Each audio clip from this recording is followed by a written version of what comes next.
E aí, 7º ano. A gente vai para a nossa 14ª aula de ciências, tá? Hoje a gente vai começar um conteúdo novo, né? Parou aí calor e temperatura, talvez a gente ainda volte em alguns conceitos ao longo das aulas, mas a gente vai começar a falar hoje sobre máquinas simples. E antes de falar disso, vamos dar uma lida aqui nessa reportagem, tá? Onde a roda foi inventada e por que demoramos tanto para criá-la? Trata-se de uma das invenções mais importantes da humanidade, tanto que é difícil imaginar o mundo sem ela. Além disso, foi e continua sendo fundamental para um sem número de coisas. Mas onde surgiu? Então ainda é incerto onde surgiu a roda, mas sabe-se que foi uma das invenções mais importantes para a humanidade. E a roda é uma máquina simples, que é o nosso tema de hoje, tá? Então, primeiro, o que é uma máquina simples? Quando a gente pensa em máquina, geralmente a gente pensa lá em máquina de lavar roupa, a gente pensa em carro, pensa em robô, pensa em máquinas bem computadorizadas, pensa em máquinas que não são simples. Quais são as máquinas simples?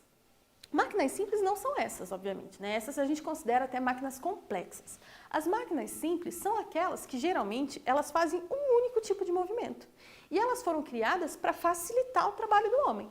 Então vamos ver aqui, gente. Então primeiro, aqui a gente está vendo um exemplo de máquinas simples, né? Os dois ali na gangorra.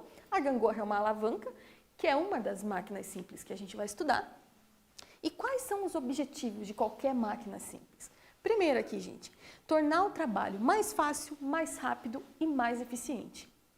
Então, as máquinas foram criadas com esse intuito, né, de facilitar o trabalho humano, no caso. As máquinas, então, elas reduzem o esforço e, geralmente, elas facilitam o movimento, diminuindo o tempo gasto para esse trabalho, né? Então, isso é muito importante. As máquinas são facilitadoras de trabalho.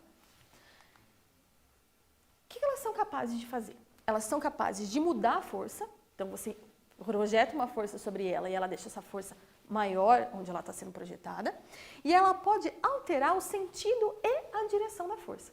E aí vem a primeira dúvida da gente: qual a diferença entre sentido e direção? Direção e sentido. Isso é uma coisa que até eu às vezes tenho que parar para pensar, porque é difícil mesmo, né? Então vamos pensar aqui, gente. Direção, a gente está falando da horizontal e da vertical. Ok? Quando eu estou falando de sentido, eu estou falando direita, esquerda, para cima e para baixo. Então, se eu estou falando na direção horizontal, eu estou falando, então, direita, esquerda. Se eu estou falando vertical, o sentido vai ser para cima ou para baixo, ok? Então,